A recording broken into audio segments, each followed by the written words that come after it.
Gracias a Dios por otro día hermoso que el Señor nos ha regalado y que podemos hoy reunirnos para adorar al Señor y para recibir lo que Dios tiene para nuestras vidas. Qué bendición que podemos ser hijos de Dios, guiados por el Señor, y cómo Él cuida de nosotros. No sé cómo lo hace, porque Él es Dios y sabe cómo hacerlo, pero nos cuida a todos, nos bendice a todos, nos ayuda, nos dirige. Qué bueno es nuestro Dios. Toda palabra del Señor que nos habla de que Él nos va a bendecir, que nos va a ayudar, siempre se cumple. Siempre que nosotros hagamos nuestra parte, la voluntad del Señor, ¿no? Hay bendiciones, como decimos siempre, todas las bendiciones del Señor están condicionadas. Sí, hay un sí condicional. Si oyes la voz del Señor, si obedeces al Señor, si escuchas su voz, si obedeces los mandamientos, si pones tu fe en el Señor. Es decir, todas las bendiciones del Señor están condicionadas a que nosotros hagamos nuestra parte. Dios podría hacer todas las cosas en un instante por su propio medio, voluntad. Podría decir, bueno, que se termine la pobreza en el mundo, y podría hacerlo. Dios todo lo puede hacer. Amén. Él podría decir que toda la gente ahora, los malvados desaparezcan, y por supuesto que Dios lo puede hacer. Para Él no hay nada imposible. Pero Dios tiene un plan y nos fue revelando lentamente, gradualmente, mejor dicho, nos fue revelando su plan. Hay un plan y tenemos el manual del creyente, el manual del Hijo de Dios, que es la Biblia, el manual de nuestro Creador, que nos dice cómo nosotros podemos hacer para tener una vida bendecida, una vida que valga la pena vivirse. ¿Y qué nos pasaría o qué nos pasa cuando no obedecemos los mandamientos del Señor? Cuando no nos regimos, no nos guiamos por el manual del Señor. Bueno, acá tenemos una imagen un poco rara. La imagen de hoy nos va a estar hablando acerca de la rebelión. La rebelión trae tristeza, pero la obediencia trae bendición. Lo sabemos los cristianos. Hay lugares o hay personas que solamente quieren hablar de las bendiciones, y está bien. Pero las bendiciones llegan, están condicionadas con que nosotros seamos obedientes al Señor. Y toda actitud de rebeldía, de rebelión, nos impide disfrutar de todo lo que Dios tiene para nosotros. ¿Usted se imagina, o vos te imaginás, cuántas bendiciones tiene el Señor para tu vida? Son miles y miles de bendiciones, ¿no? Y Dios nos quiere bendecir hasta que sobreabunde, así dice la palabra. Es decir, que seamos benditos en todo, ¿no? Como leemos siempre o recordamos las palabras todos los domingos, que el Señor nos va a bendecir en nuestra casa, en el trabajo, con nuestros hijos, la familia. Dios, como digo siempre, no sé cómo se las arregla, porque por eso es Dios, pero Él puede cuidarnos a todos, bendecirnos a todos. Pero hay cosas que Dios no hace en forma automática. Hay leyes que Dios ha instituido, que ha puesto, que ha marcado, que nosotros tenemos que obedecer. Y en la obediencia de esas leyes que Dios nos ha dejado está la bendición, y cosechamos, como dice la palabra, lo que sembramos, cosechamos. Si sembramos para el reino de Dios. Ahora, hay personas que quieren vivir una vida. Yo escucho a veces personas que tienen el pensamiento mágico. Vamos a orar una oración que es milagrosa. Una oración milagrosa. ¿Hay oraciones milagrosas? No. El que hace milagros es Dios, ¿no? No hay algo mágico en el reino de Dios, sino que simplemente obedecemos al Señor, hacemos lo que Él nos manda y las bendiciones vienen sobre nuestras vidas. Ahora, la Biblia nos habla, nos advierte que la rebeldía, la rebelión está puesta al nivel del ocultismo la rebeldía. La rebelión es como si fuera adivinación, dice la Biblia. Si alguien que se pone rebelde contra los mandamientos del Señor. Hay personas que dicen, bueno, ¿cómo Dios hace esto? ¿Cómo no hace lo otro? ¿Cómo aquello? ¿Quién puede cuestionar al Creador? Nadie, ¿no? Me gusta y siempre me maravilla, porque creo que todos tenemos ese deseo de ver cómo es el universo. Y el universo todavía no se puede ver el final del universo, ni se va a poder ver, porque algo que comprobaron los científicos, y a raíz de eso llegaron a una conclusión errónea, dice que el universo se está expandiendo. Las estrellas como que forman espirales, algunas de las constelaciones, Andrómeda, por ejemplo, en forma de espiral, y se está abriendo, cada vez como que se amplía cada vez más.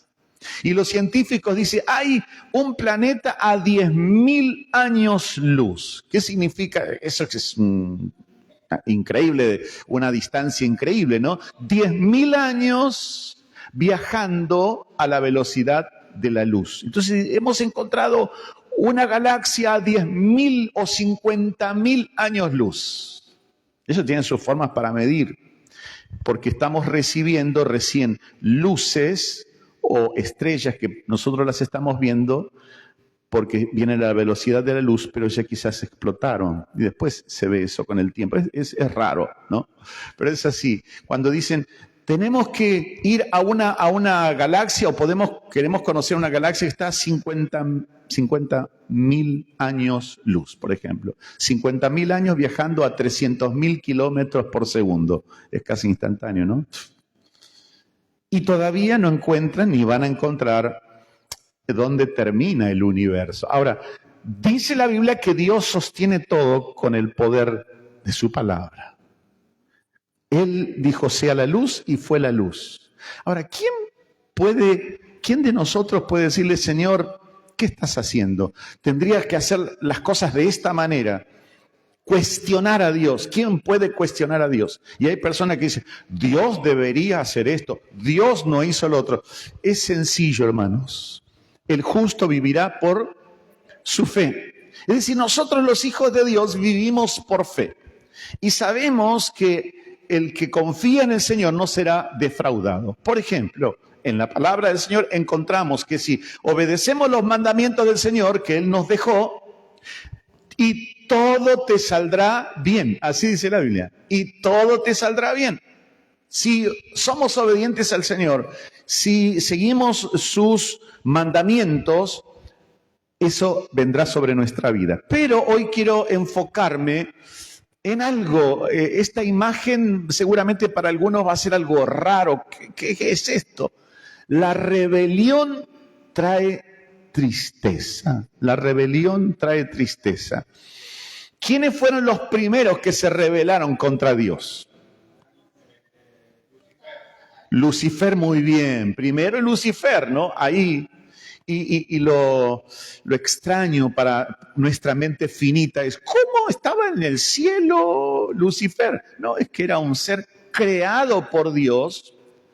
Era el ser más maravilloso de todo lo que Dios había creado, y el propósito era justamente dirigir las alabanzas del cielo. Así dice la Biblia. Se crearon instrumentos especiales en el cielo que no existen en la tierra para el día de la creación, en que fue creado este ángel protector, le llama también, ¿no?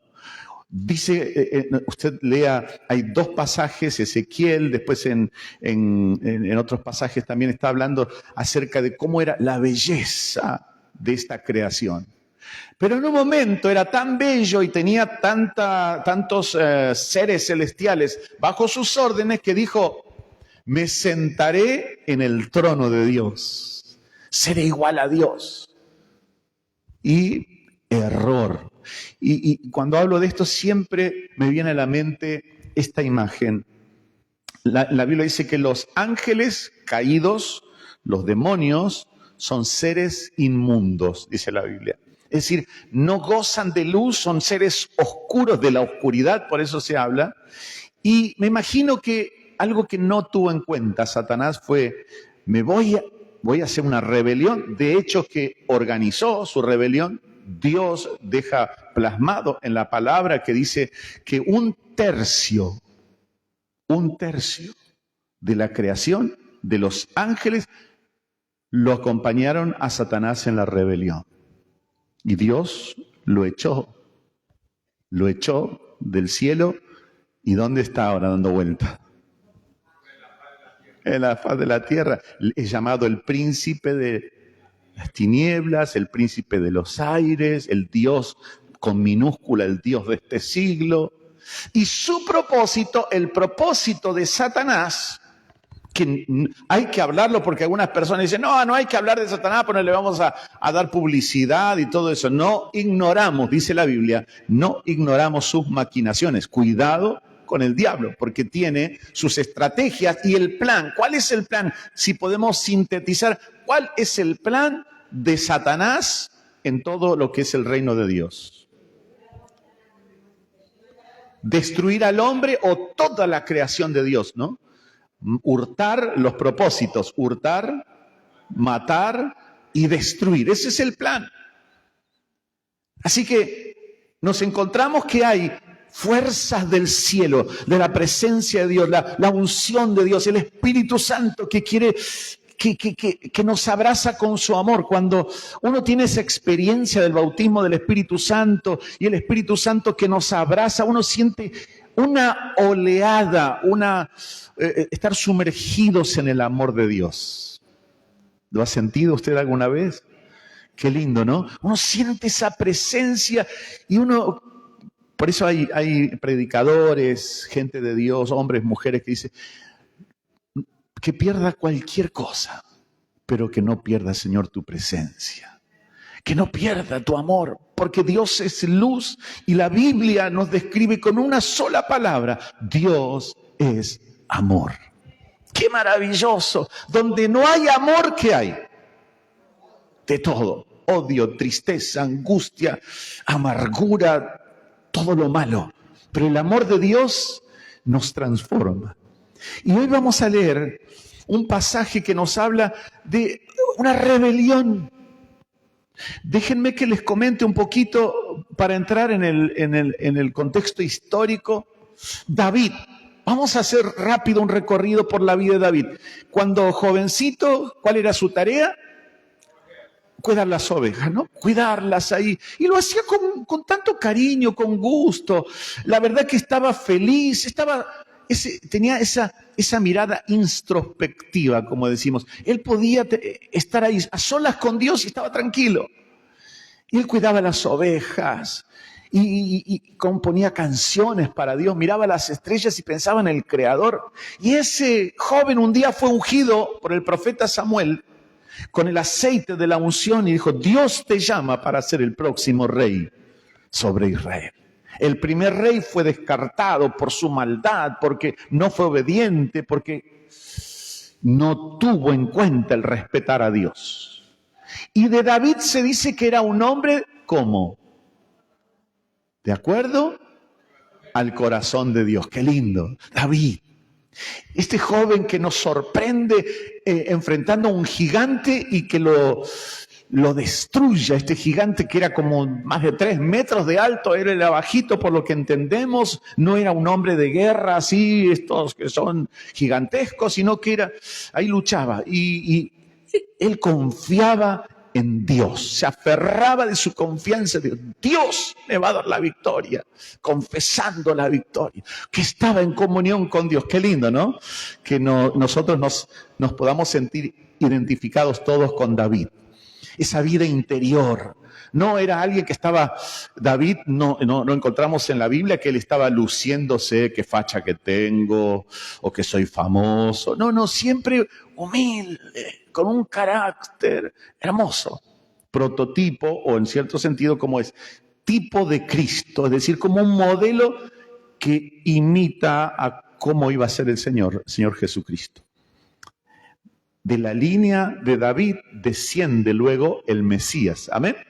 Entonces, qué hermoso este David. Pero David entra en sus batallas, en sus guerras, y tiene victorias y sufre, y Dios le deja pasar luchas y pruebas. Cuando a veces nosotros los cristianos pasamos pruebas, decimos, ¿por qué, Señor? Cuando tenemos que decir, ¿para qué me estás entrenando? Hay gente que se amarga con Dios, que se enoja, que se embronca, ¿no? Dice, ¿cómo el Señor me permite pasar esto? ¿Cómo? Y se enojan porque simplemente no entiende que estamos en el molino de Dios. Que estamos ahí siendo por el divino alfarero que está trabajando, moldeándonos para que seamos a imagen y semejanza del Señor. Él está trabajando.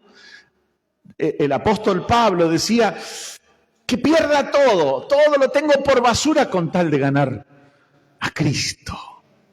Es su modelo, llegar a ser como Cristo. Estaba dispuesto a perder, lo tengo por basura, pierdo todo, quiero ser como Cristo. Y es más, él dijo algo que a veces nos podría resultar pedante si no fuera que él lo respaldaba con sus hechos. Él decía, imítenme a mí. No lo decía por orgulloso, sino porque realmente vivía la vida de Cristo. Imítenme a mí como yo imito a Cristo. Entonces hay una vida hermosa con el Señor. Ese es el privilegio que tenemos nosotros los hijos de Dios. Por ahí nos pueden decir locos, pueden decirnos que somos fanáticos, que digan lo que quieran. Usted y yo, vos y yo sabemos que Cristo está en nuestras vidas, nos cambió, nos da paz, nos da felicidad, nos da bendición. ¿Quién de ustedes se anima a dejar al Señor? No, ¿qué sería de nosotros? ¿Nos iríamos junto con ese con el tridente por toda la eternidad al infierno? Sin Cristo, sin Dios no hay esperanza. Y este David es el modelo del creyente. Ahí dicen los salmos, hallé a mi siervo David y lo ungí con mi santa unción. Y ahí habla de David. Y nos queda ese salmo precioso, el Señor es mi pastor, nada me faltará. ¿No? Aunque ande en valle de sombra de muerte, no temeré mal alguno, porque tú estarás conmigo, tu vara y tu callado me infundirán aliento. Aderezas mesa delante de mí en presencia de mis angustiadores, unges mi cabeza con aceite, mi copa está rebosando, ciertamente el bien, y sigue diciendo, ¿no? El bien y la misericordia me seguirán todos los días de mi vida. Este David estaba lleno de la presencia de Dios. Pero yo quiero que lleguemos a un punto, hermanos. Hoy en el mensaje tenemos que tener en cuenta que Dios es un Dios de propósito. Dios no está experimentando con nosotros, ni está improvisando. Dios es un Dios de orden. Es más, dice la Biblia, Dios es Dios de orden. Un Dios ordenado. Usted se imagina el cielo que estén las cosas tiradas por ahí, los ángeles, uno tumbado por allá, el otro, ¿qué hacemos hoy? Aburrido, ¿no? Y el Señor le dice, andá, tenés que hacer esto. Que vaya otro, Señor, hoy no tengo ganas. Y todo un caos. Dice que, ¿cómo describe la Nueva Jerusalén, lo que es el cielo, donde vamos a estar? ¿Cómo lo describe Apocalipsis, los últimos capítulos? Calles de oro, mar de cristal, no hay llanto, no hay tristeza, no hay angustia, hay paz, hay gozo, hay todo eso. Ahora, David nos representa a nosotros, los cristianos, que tenemos la presencia de Dios, pero tenemos que pasar pruebas y luchas y dificultades para que se forme el carácter de Cristo en nosotros. Por esto es importante que tengamos, ya vamos a llegar al punto de la historia, pero que tengamos en cuenta algo, la rebelión a Dios trae tristeza finalmente. Algunos piensan que pueden rebelarse contra Dios y que después va a estar todo bien. De ningún modo. Nos podemos escapar de cualquier persona, pero de Dios no se escapa nadie. A Dios no lo puede engañar nadie. ¿Dónde huiré de tu presencia? Dice la Escritura, ¿no? Salmo 139. ¿A dónde me iré de tu espíritu? No podemos escapar, pero qué bueno que está la segunda parte. La obediencia trae bendición. La obediencia genera bendición. La obediencia nos llena de la presencia del Señor. Qué bueno. Así que hay dos caminos que tenemos que elegir. Y saben, hermanos queridos, que David, que era un ungido, el ungido, porque recibió el aceite de la unción, el Espíritu Santo vino sobre él, lo guiaba en todas las cosas, tenía que escapar todo el tiempo de Saúl. Saúl lo perseguía y lo quería matar aquí y allá y huyó, hasta se hizo pasar por loco en una ocasión. Este David, que es nuestro modelo, llegó a un punto y dice, me va a terminar matando Saúl. Y sin consultar a Dios ahí, se fue con los filisteos. Y ahí con los filisteos, él no mataba nunca o atacaba a ninguna ciudad de los israelitas, pero sí a otras tribus que no tenían nada que ver. Y estaba ahí. Pero cuando un rey filisteo dice, pero este es David el que mató a Goliat. Y lo llamó a su presencia. ¿Y qué hizo David? Se hizo pasar por loco. Tenía barba y se dejaba correr la saliva por la barba. Empezó, cuando lo escucharon, aquí está David. Lo van a matar seguramente. Empezaba a escribir con cualquier cosa sobre las paredes y se hacía loco. Se hizo loco para escapar. El rey lo mandó a llamar y dice, ¿qué tengo tantos locos acá en el reino? Otro loco más, échenlo. Y se salvó. Pero ahí no había consultado con el Señor. Así que David, tenemos un ejemplo que a veces decimos, ¿por qué sufrió tanto David? Hermanos, años y años, él era el ungido, la presencia de Dios estaba, la profecía estaba de que iba a ser rey, y sin embargo sufría a cada paso, tenía problemas. ¿No será un poco modelo para nosotros, que tenemos la promesa de que Dios nos va a bendecir, nos va a guardar, la presencia estará con nosotros? Tantas promesas del Señor, Romanos capítulo 8, a los que aman al Señor, todo les ayuda para bien. Pero no resulta que tenemos problemas y pruebas y luchas y dificultades. Y a veces decimos, Señor, ¿qué está pasando? Estoy en tu voluntad porque tengo demasiados problemas, demasiadas dificultades. Y Dios usa las pruebas, los problemas, las dificultades para moldear el carácter de Cristo en nosotros. Así que las pruebas, ¿qué dice Santiago? Capítulo 5. Cuando estén, capítulo 1 en adelante, cuando estén en pruebas, primera de Pedro también dice, no se asombren de las pruebas que ustedes están, como si algo raro les está ocurriendo. Porque esto está pasando en todo el mundo, a todos los hijos de Dios, que somos probados. Bienaventurados sois cuando estás pasando por pruebas, por a veces luchas y a veces tentaciones, porque Dios no nos ha abandonado. Los ojos del Señor están sobre nosotros. No estamos abandonados, nos está mirando y pasamos la prueba, pasamos la dificultad y Dios sigue obrando en nuestras vidas, moldeándonos como el carácter de Cristo. Entonces ahí tenemos un David que nos representa a nosotros, ungido pero con problemas, con dificultades. Pero llega un momento en que David se descuida, se enfría espiritualmente, se enfría. Y eso ocurre normalmente cuando todas las cosas nos están yendo bien. ¿Qué hacemos? Nos distraemos, nos confiamos, dejamos de orar, porque todo nos está yendo bien. ¿Para qué vamos a orar? Pero la Biblia, ¿qué nos dice? Orad sin cesar. Hay que orar en todo tiempo, dice el Señor, y está hablando en todo tiempo, todos los días, pero también en las situaciones de dificultad, en las situaciones de gozo, de alegría, en todo tiempo, en toda circunstancia, tenemos que mantenernos cuidado en oración, porque el enemigo de nuestras almas no descansa. Miren lo que sucedió con David. Ya estoy llegando al texto que vamos a leer ahora. David se descuida, peca con Betsabé, manda matar al marido y cae en una condición donde Dios le manda. Qué bueno que la Biblia no esconde nada, ¿no? Que nos muestra todo. Todos somos falibles. Y a David le dice, nunca se apartará la espada de tu casa. Van a venir tiempos terribles. ¿Consecuencia de qué? De la rebelión. La rebelión trae tristeza, hermanos. David se rebeló contra Dios. No lo hizo adrede, no lo hizo pensando me voy a rebelar. Al matar a un hombre inocente, un soldado suyo para quedarse con la mujer, era una rebelión contra Dios. ¿Sí o no?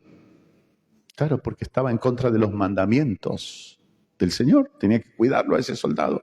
Se rebeló. Y le resultó de tristeza finalmente. Ahora sí, vamos a ir al texto, segunda de Samuel, capítulo 15. Vamos a leer rápido. Es noche de estudio bíblico, pero es necesario que compartamos esto. Segunda de Samuel 15. Absalón se subleva con David.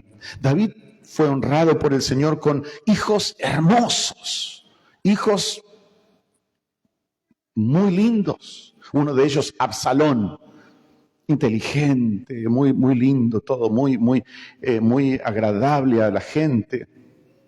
Ahí vamos del capítulo, segunda, versículo 1, sí. Aconteció, después de esto, de situaciones que ahora les comento, que Absalón se hizo de carros y caballos y 50 hombres que corriesen delante de él. Wow, ¿no? Buscaba fama este joven. Y se levantaba Absalón de mañana y se ponía a un lado del camino junto a la puerta. Y a cualquiera que tenía pleito y venía al rey a juicio para pedir ayuda al rey, Absalón le llamaba y le decía, ¿de qué ciudad eres? Y él respondía, tu siervo es de una de las tribus de Israel. Entonces Absalón le decía, mira, tus palabras son buenas y justas, mas no tienes quien te oiga. En otras palabras, el rey no te va a escuchar. No tienes quien te oiga de parte del rey. Y decía Absalón, ¿quién me pusiera por juez en la tierra? Para que viniesen a mí todos los que tienen pleito o negocio, que yo les haría justicia. Y acontecía que cuando alguno se acercaba para inclinarse a él, él extendía la mano y lo tomaba y lo besaba. De esta manera hacía con todos los israelitas que venían al rey a juicio y así, preste atención, robaba a Absalón el corazón de los de Israel. Una rebelión. Al cabo de 4 años aconteció que Absalón dijo al rey, yo te ruego me permitas que vaya a Hebrón, donde reinó primero los primeros 7 años David, a pagar mi voto que he prometido a Jehová. Mentira, porque tu siervo hizo voto cuando estaba en Jesús, en Siria, diciendo, si Jehová me hiciere volver a Jerusalén, yo serviré a Jehová. Y el rey le dijo, ve en paz. Y él se levantó y fue a Hebrón. Entonces envió a Absalón mensajeros por todas las tribus de Israel, diciendo, cuando oigáis el sonido de la trompeta, diréis, Absalón reina en Hebrón. Le estaba haciendo una división terrible al padre. Y fueron con Absalón 200 hombres de Jerusalén, convidados por él, los cuales iban en su sencillez, sin saber nada de todo lo que estaba tramando Absalón. Y mientras Absalón ofrecía los sacrificios, llamó a Ahitofel, gilonita, consejero de David, de su ciudad, de Gilo, y la conspiración se hizo poderosa y aumentaba el pueblo que seguía a Absalón.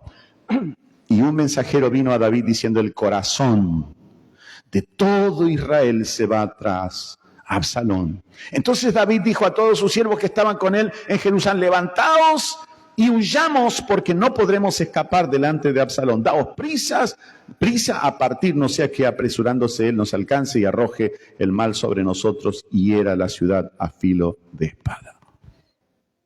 ¿Qué pasó, hermanos?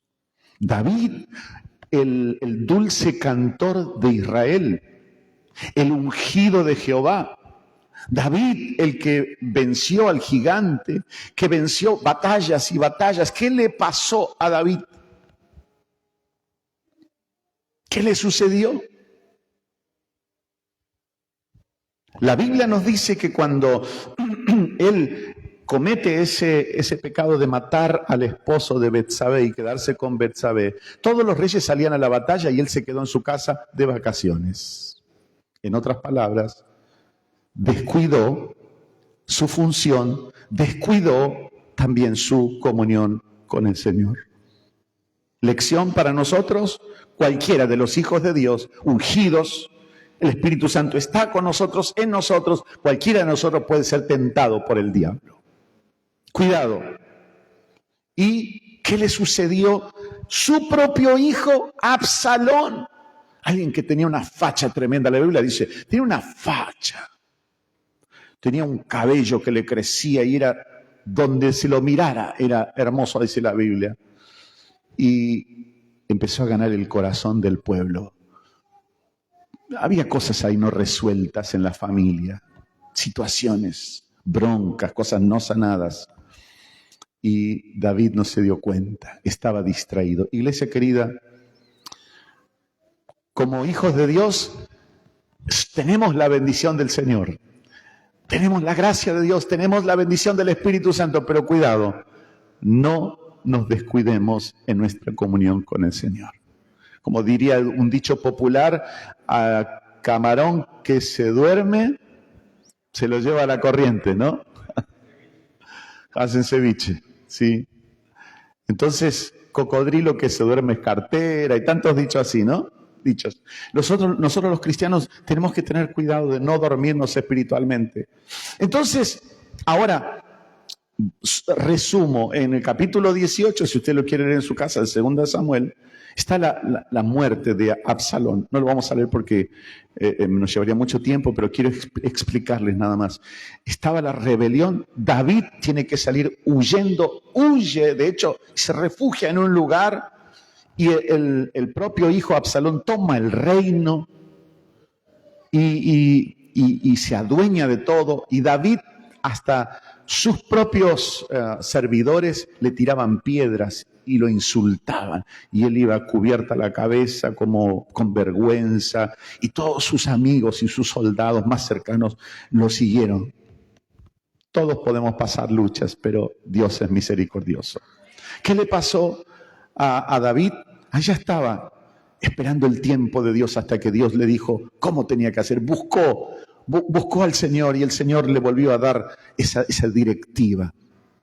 Entonces llegó el punto donde se armó la gran pelea. Ya Absalón quería matarlo al padre y todo y quedarse con todo el reino, pero Dios siempre va a defender a sus hijos, hermanos.